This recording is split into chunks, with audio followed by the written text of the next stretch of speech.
अल्हम्दुलिल्लाह वस्सलातु वस्सलाम अला रसूलुल्लाह। ग्रुप आपको मसाइल और उनका सवाल आयो है। ग्रुप के अंदर कुर्सी ते वेही नमाज अदा करे जो हुकुम। पहिरीं सवाल सुनो था जी। खुश आमदेद। अस्सलाम वालेकुम वरहमतुल्लाहि वबरकातुहू। वालेकुम सलाम वरहमतुल्लाहि वबरकातुहू जी। आका को सवाल पूछी मैं तो जी जब मस्जिद में नमाज जमात पढ़ता मैं तो मैं कुर्सी ते नमाज पढ़ी सगा थी या न पढ़ी सगा थी। अमुक माण्हू हले फिरे पिया कुर्सी ते नमाज पढ़े, अमुक घरे वेठे हुआ बराबर कम काज कनि पिया कुर्सी ते नमाज पढ़े।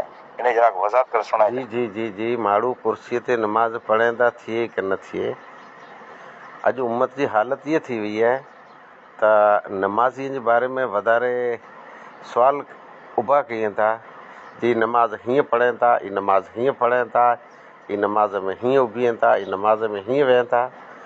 उहो हिकिड़ो उम्मत ई आहे, नमाज़ पढ़े थो, अलाह जे घर में आयो आहे, अलाह जी इबादत करणु आयो आहे।